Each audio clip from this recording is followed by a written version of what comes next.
Top of the morning, Dan and Amy. President Trump at his Fox News town hall last night at the Lincoln Memorial had this to say about the prospects for a vaccine. We are very confident that we're going to have a vaccine at the end of the year. By the end of the year, have a vaccine. By the end of this year. We think we're going to have a vaccine by the end of this year.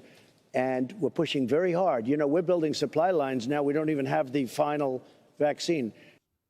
Well, that's not inconsistent with what Dr. Scott Gottlieb had to say over the weekend on Face the Nation, talking about a vaccine developed in such that you could use it for sort of like a ring around areas of high outbreak if there was one developed on that time horizon, and then still continue with clinical trials of more and more people to ensure safety. I think it's dangerous to start putting markers down on time horizon with the amount of clinical trials that have to be done in order to get a vaccine to market. But it's not Trump just sort of shooting from the hip. There are other medical professionals, including his former FDA commissioner, Dr. Scott Gottlieb, who've said something similar. They just provided a little bit more context. It wouldn't be probably available on a mass scale, but it would be in process of, it would be, well, to borrow a phrase, phased in. For more on this topic and other conventional opinions on COVID-19, we're pleased to be joined by Dr. Matt Strauss. He's a former medical director of the critical care unit at Guelph General Hospital in Canada. He's now assistant professor of medicine at Queen's University. Dr. Strauss tweeted, "If total lockdown were a new drug, the FDA would never approve it based on lack of evidence and obvious side effects." Oh, it's perfect. Dr. Strauss, thanks for joining us. Appreciate it. Oh, thanks for having me. I'm really excited to be here. Well, let's start with Trump and then get to your total lockdown. If total lockdown were a drug, the idea of a vaccine and trying to pinpoint a timeline. Researchers at Oxford University talking about possibly by September. Other medical professionals saying that's a pipe dream. President Trump and to some extent Dr. Scott Gottlieb over the weekend saying perhaps by end of year, at least in a limited fashion. So I'll be the first to say I'm not a vaccine expert. I'm not somebody who designs vaccines. I know there's supposedly 70 potential ones in the pipeline. I am a skeptic, though, and my skepticism is born by experience as a physician. We've been working on tuberculosis vaccines for more than 100 years, and we have one. It's just not very effective, and that's why most of your listeners in the United States will not have received a tuberculosis vaccine. So that's after 100 years of trying. Likewise, HIV, I remember reading news reports every 5 years throughout my career that a HIV vaccine was around the horizon, and that never happened. So again, I'm not a person with a vaccine in hand, but I just don't, I'm not as hopeful as that. Oh, and one last thing, when the Ebola outbreak happened about 5 years ago, there already was an effective vaccine. It was developed in Canada. It still took 4 years to get it validated, mass-produced, licensed, and delivered on a large scale in Africa. So 9 months from now, that seems like a pipe dream to me. Yeah, but we don't need a vaccine, though, to get back to, some semblance of how our lives used to be. Don't we just need a therapeutic drug? So my position and what I've been writing about is that I'm still a believer in the possibility of herd immunity.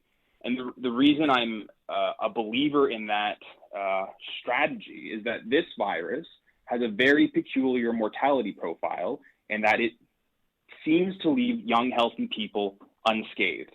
So that doesn't mean it's not dangerous. I have a lot of elderly folks in my life who I love very much, and I don't want them to be harmed by this.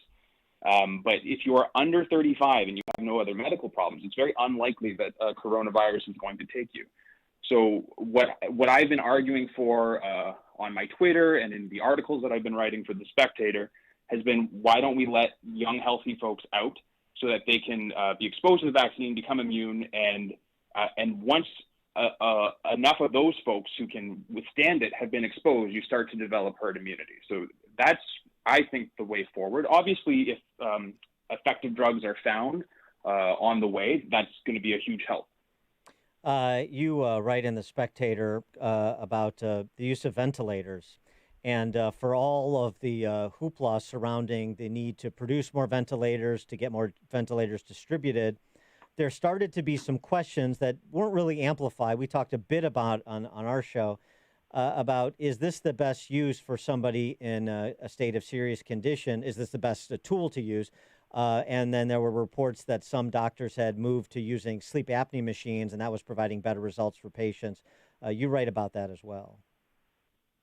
Right. So unfortunately, we're flying a little bit blind, not just because coronavirus is totally new, so it might be different in terms of who should get a ventilator. But as I described in that piece, we've never been totally sure about who should get a ventilator. So if I consult my textbooks from medical school, it says if the oxygen level in your blood is less than 90% and you're requiring more than 60% oxygen to breathe in, you should be on a ventilator. That's kind of the textbook level fact that was handed down to me by my clinical instructors.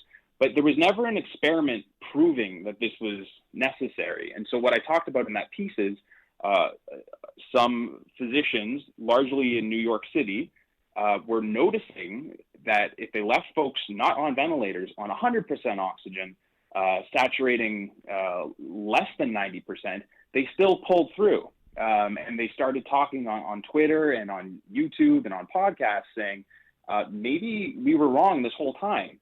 And we don't actually need as many ventilators as we thought. And the first person I profiled, Dr. Cameron Kyle Seidel in New York, was fired.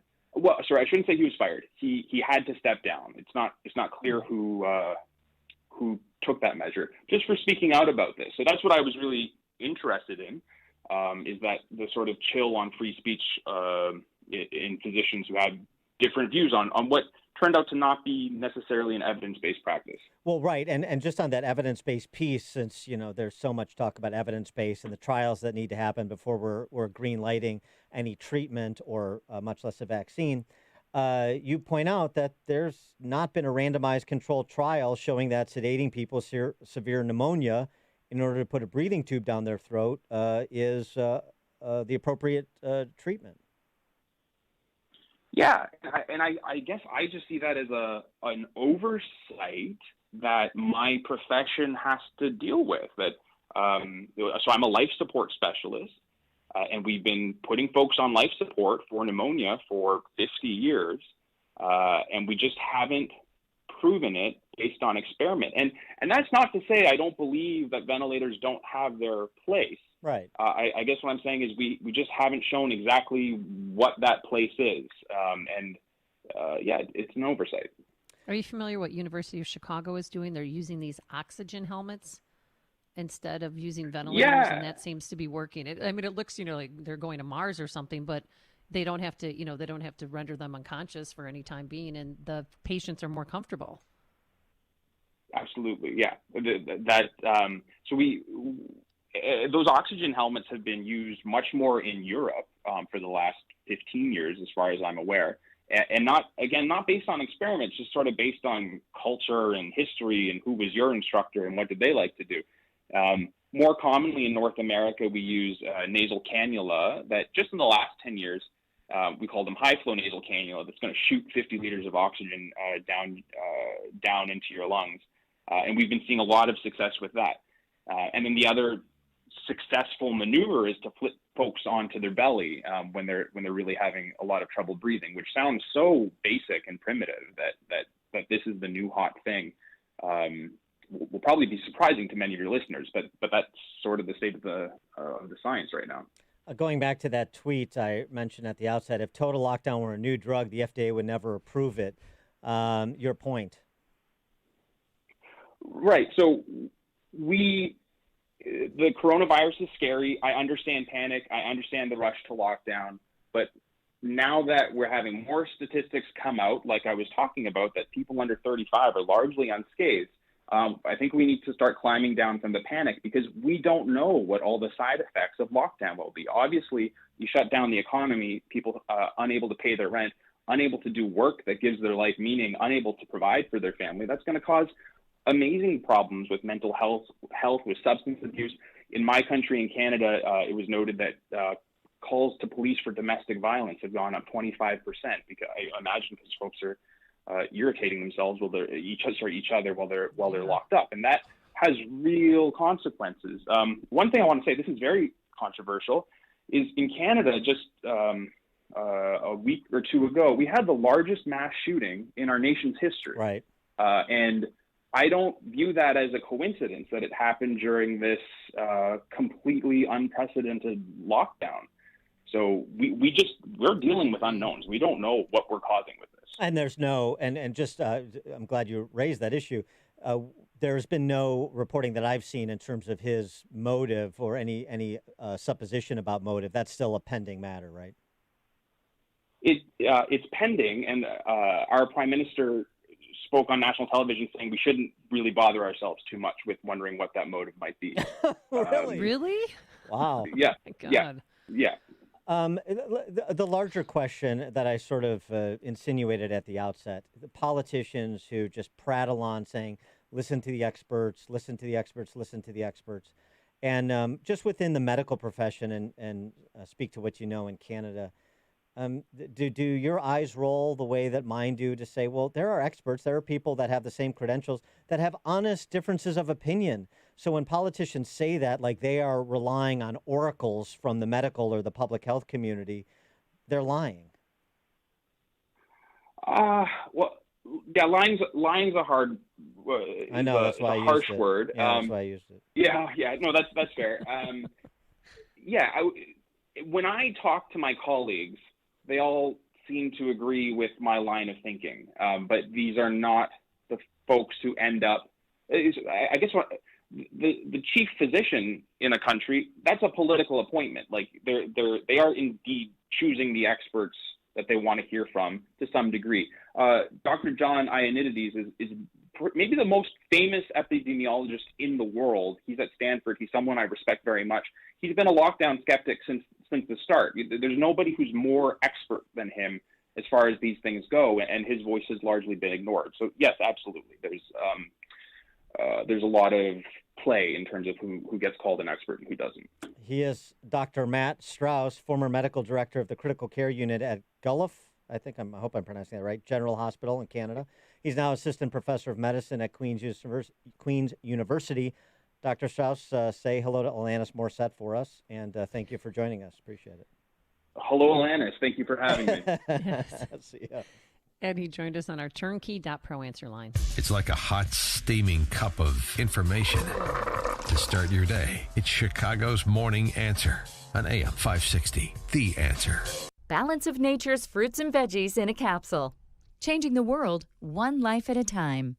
Every year I go in to see my doctor. She says, whatever I'm doing, it's working. Just had my physical, and the doctor says, whatever you're doing, keep doing it. So my primary doctor, she couldn't get over how much better I was doing. She said she'd never seen anything like it. my doctor says, keep it up. Whatever you're doing, keep it up. The doctor said she noticed when she first saw me that I was really progressing better. So I think it might have something to do with the nutrition that I've been getting from you guys. Don't wait to see what getting over 10 servings of whole fruits and vegetables every day can do for you. Right now, Balance of Nature is offering free shipping and 35% off on any new preferred order. Start your journey to better health today by calling 1-800-2468-751 or by going to balanceofnature.com. Again, that's balanceofnature.com. And make sure to receive this special radio offer by using discount code CHICAGO. Hey, most of us have been spending a lot more time at home recently. Perhaps you noticed it's time to upgrade your sheets and pillows. Well, now's the time to join the millions of Americans who've changed the quality of their sleep with MyPillow. And even as MyPillow changes their production line to provide masks for hospitals, they still want to help you get the best sleep of your life. Right now, buy one, get one free on Supima